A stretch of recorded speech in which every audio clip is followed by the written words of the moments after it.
بسم اللہ الرحمن الرحیم نحمد و نصلی علی رسول الکریم اما بعد۔ تو یہ ہمارا تیسری ویڈیو ہے اور آج کی یہ ویڈیو جو ہے یہ معرب مبنی کے اوپر ہوگی نا۔ معرب تو پر تو ہو گئی ہے، مبنی کے اوپر ہوگی، صحیح۔ تو سب سے پہلے مبنی کی قسمیں پڑھ لیتے کہ مبنی کی کون کون سی قسمیں ہوتی ہیں۔ تو مبنی جو ہے وہ 5 چیزیں۔ نمبر 1 تمام حروف، صحیح۔ ان حروف کی بحث انشاءاللہ عامل وغیرہ کے اندر آ جائے گی، صحیح۔ عامل معمول کی بحث کے اندر حروف کی بحث آ جائے گی وہاں پر، صحیح۔ دوسرا ہے ہمارا فعل مضارع۔ فعل مضارع کی میں نے آپ کے سامنے بحث کر دی ہے کہ جو فعل مضارع کے صیغے یہاں پر لکھے ہوئے ہیں ان کے علاوہ جو صیغے بچ جائیں گے وہ مبنی ہوں گے، وہ یہاں پر آ جائیں گے، صحیح۔ وہ یہاں پر آ جائیں گے تو لہذا فعل مضارع یہاں پہ یہ والا آئے گا، صحیح۔ تیسرا ہمارا ہے فعل ماضی۔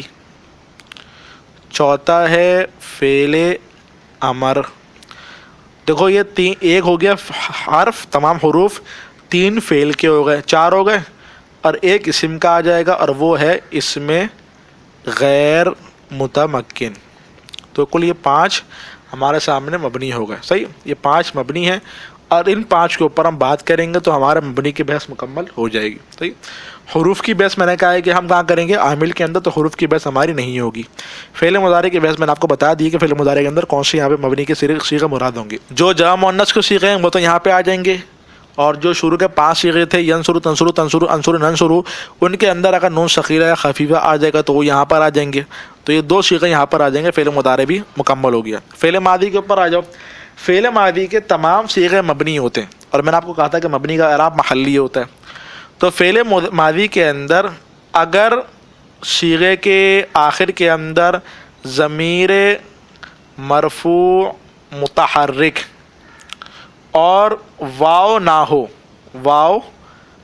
ہو تو مبنی پر فتحہ ہوگا، جیسے کہ ضربہ۔ اب ضربہ کے آخر میں کوئی ضمیر آپ کو نظر آ رہی ہے؟ نہیں ہے کوئی ضمیر، تو ضربہ کیا آئی ہے؟ مبنی پر فتحہ، صحیح۔ اور اگر ضمیر مرفوع متحرک ہو، جیسے کہ ضربنا، ضربتا، ضربتما، ان سب کے آخر میں کیا ہے؟ نا ضمیر ہے، تا ضمیر، تما، پھر ضربتم میں تم ضمیر، ضربتی میں تی ضمیر، ضربتما میں تما ضمیر۔ تو ان کے آخر کے اندر ضمیر مرفوع متحرک ہے تو ضربہ فعل جو ہوگا یہ مبنی پر سکون ہوگا۔ کیا ہوگا؟ مبنی پر سکون، صحیح۔ اور اگر اس کے آخر کے اندر واو ضمیر ہو، واو جمع کا ہو تو مبنی پر ضمہ ہوگا، جیسے کہ ضربا، ضربا، ضربو۔ ابھی ضربو کے اندر با پر کیا ہے؟ ضمہ ہے، تو یہ مبنی پر ضمہ ہے، صحیح۔ فعل ماضی کی بحث بھی مکمل ہو گئی۔ کیا بچا؟ فعل امر۔ فعل امر کے اندر جو ہے جو اس کا عام اعراب ہوگا وہ مبنی پر سکون ہوتا ہے، صحیح۔ یعنی کہ فعل امر جو ہوتا ہے نا، یہ فعل امر حالت جزمی کے اندر ہوگا۔ اگر اس کے آخر کے اندر کوئی بھی حرف، کوئی بھی یعنی کہ نون اعرابی نہیں ہے، حرف علت نہیں ہے، یہ چیزیں نہیں ہیں، تو مبنی پر سکون ہوگا، جیسے کہ انصر، صحیح۔ اسی طرح اضرب۔ اب یہ را پر کیا سکون ہے، با پر کیا سکون ہے، صحیح۔ اور اگر آخر کے اندر حرف علت ہو تو اس صورت کے اندر حرف علت کو حذف کریں گے، صحیح۔ یعنی کہ اس کا اعراب جو ہوگا وہ حرف علت کے حذف کے ساتھ ہوگا، جیسے کہ ارمی، اخشا۔ اصل میں کیا آتا؟ ارمی، میم ارمی، اور اخشا، گشین کھڑا دبر شا تھا، اخشا، صحیح۔ اور اگر اس کے آخر کے اندر نون ہو، نون اعرابی وغیرہ ہو، تو اس کے اندر پھر نون اعرابی کو حذف کریں گے، جیسے کہ انصرانی سے انصرا، انصر انصرا، انصرونا سے انصرو، آخر میں نون کو ہم نے حذف کر دیا۔ تو یہ فعل امر کی بحث بھی مکمل ہو گئی۔ کیا بچا؟ اسم غیر متمکن۔ کیا بچا؟ اسم غیر متمکن۔ اسم متمکن ہم نے پڑھ لی ہے، اب یہ ہمارا اسم غیر متمکن۔ تو اسم غیر متمکن کی اب ہماری بحث شروع ہوگی۔ پہلا ہمارے سامنے اسم ہوگا وہ ضمیر۔ ضمیر کسے کہتے ہیں؟ ضمیر آپ کو معلوم ہے جو نام کی جگہ کے اوپر استعمال ہو اسے ہم کہتے ہیں ضمیر. صحیح، وہ ہو گئی ہماری ضمیر. ضمیر کبھی مرفوع ہوتی ہے، کبھی منصوب ہوتی ہے، کبھی مجرور ہوتی ہے. صحیح، تو پہلے ضمیر کی بحث ہم یہاں پہ الگ سے پڑھ لیتے ہیں کیونکہ ضمیر کی بحث کے یہاں تھوڑی تفصیل ہے. تو یہ ہوگا ہماری ضمیر. ضمیر کی دو قسمیں. سب سے پہلے نمبر 1 متصل، نمبر 2 منفصل.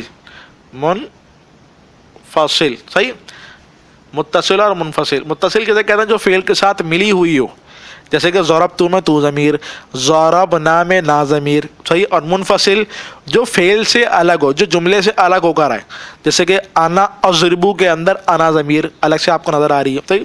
تو متصل جو کلمے سے ملی ہوئی ہو، بھلے وہ کلمہ فعل ہو یا اسم ہو، جیسے کتابی کے اندر یا ضمیر اسم کے ساتھ ملی ہوئی ہے، بھی کے اندر ہا ضمیر با حرف جر کے ساتھ ملی ہوئی ہے. اور منفصل جو الگ ہو کر آئے، جیسے کہ ایاکا، انا، نحن وغیرہ، یہ منفصل. صحیح. متصل کی 3 قسمیں ہیں. نمبر 1 مرفوع، نمبر 2 منصوب، نمبر 3 مجرور. صحیح. اور منفصل کی 2 قسمیں. نمبر 1 مرفوع، نمبر 2 منصوب. پہلے منفصل سے مدر، جیسے کہ مرفوع جیسے کہ انا، نحنو، انتا، انتما، انتم، انتی، انتما، انتنا، انا، نحنو وغیرہ. یہ کیا ہو گئی؟ ہوا، ہما، ہم، ہیا، ہما، ہننا. یہ مرفوع منفصل ہو گئی. اور منصوب جیسے کہ ایا، ایا نا، ایا کا، ایا کما، ایا کم، ایا کی، ایا کما، ایا کننا، ایا ہو، ایا ہما، ایا ہم، ایا ہا، ایا ہما، ایا ہننا. یہ ہو گئی ہماری ضمیر منصوب منفصل. صحیح. اب آ جاؤ متصل کے اوپر. ضمیر مرفوع متصل. صحیح ہے. جیسے کہ یہ فعل کے ساتھ آتی ہے، جیسے کہ ضربتو، ضربتا وغیرہ. صحیح. اور ضمیر منصوب متصل یہ جو ہے وہ فعل کے ساتھ بھی آتی ہے اور اسم کے ساتھ بھی آتی ہے، جیسے کہ ضربنی، یا ضمیر مفعول کی، ضربنا، ضربکا، ضربکما، ضربکم. یہ سب کیا ہے؟ کاف ضمیر، کا، کما، کم وغیرہ. یہ ضمیر منصوب متصل ہے. صحیح ہے. اسم کے ساتھ بھی آتی ہے، جیسے کہ اننی، اننا، انکا، انکما. صحیح ہے. اب یہ کاف ضمیر کیا ہے انکا کے اندر؟ کاف ضمیر منصوب متصل ہے. ضمیر مجرور متصل کا بھی اسم کے ساتھ آتی ہے، جیسے کتابی، کتابنا وغیرہ. یا ضمیر کتاب اسم کے ساتھ آ رہی ہے. اور کبھی حرف جر کے ساتھ آتی ہے، جیسے بھی کے اندر ہا ضمیر حرف جر کے ساتھ آ رہی ہے. صحیح. تو یہ ضمیر کی بحث ہمارے مختصراً مکمل ہو گئی. تو ایک اس میں غیر متمکن کیا ہے؟ ہمارا ضمیر. صحیح. دوسرا سمجھو، دوسرا ہے اسم اشارہ، اسماء اشارات. اسماء اشارات کے بارے میں آپ کو معلوم ہوگا کہ وہ اسماء جو اشارہ کرنے کے لیے وضع کیے گئے ہوں. مثال کے طور پر میرے سامنے کتاب رکھی ہوئی، میں کہہ رہا ہوں ہاذا کتاب، یہ کتاب ہے. ہاذا قلم. اب میں ہاذا کے ذریعے سے اشارہ کر رہا ہوں، تو یہ ہاذا کیا ہو گیا؟ اسم اشارہ. تو اس میں اشارہ کے ذریعے سے کسی کلمے کی طرف اشارہ کر کے اس کو خاص کیا جاتا ہے. صحیح.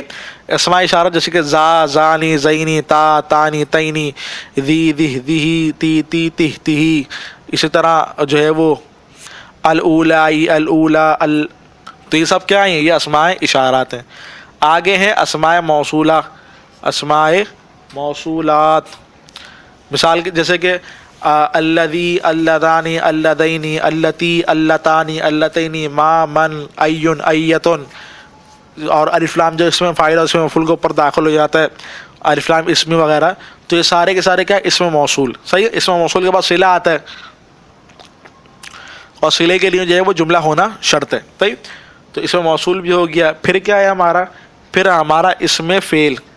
وہ اسم ہے جو فعل کے معنی کے اندر ہو. مثال کے طور پر قرآن کریم کے اندر ہے وَلَا تَقُلْ لَهُمَا اُفٍّ، والدین کو اف تک مت کہو. اب یہاں پہ اف جو ہے یہ فعل امر کے معنی کے اندر ہے کہ اف بھی مت کہو. صحیح. اب یہ فعل امر کے معنی کے اندر ہے یہ اسم. ہمیں کیسے معلوم ہے یہ اسم ہے؟ کیونکہ اس کے اوپر تنوین آ رہی ہے، اور تنوین اسم کے اوپر آتی ہے. تو اسم فعل وہ اسم ہے جو فعل کے معنی کے اندر ہو. صحیح. ہمیں کیسے معلوم ہوگا بھائی یہ اسم ہے؟ تو ہمارے سامنے اس کی علامت ظاہر ہو جائے گی.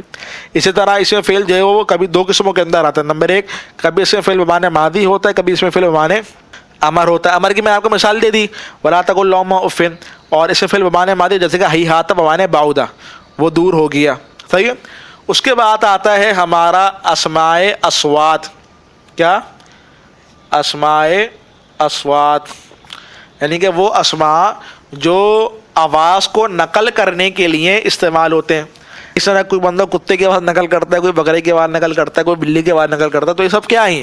یہ اسمائے اسوات ہیں. صحیح. عربی کے اندر اونٹ کو وغیرہ کو بلانے کے لیے نق نق کر کے آواز استعمال ہوتی ہے، تو یہ کیا ہے؟ یہ اسمائے اسوات. صحیح. پھر آتے ہیں ہمارے اسمائے کنایات. تفصیل سب کے اندر ہے، کورس مختصر ہے. صحیح. تفصیل سب کے اندر ہے، کورس مختصر ہے، تو مختصراً بات کر رہا ہوں خالی میں. کنایات کا مطلب کیا ہے؟ وہ اسماء جو مبہم بات کے اوپر دلالت کریں.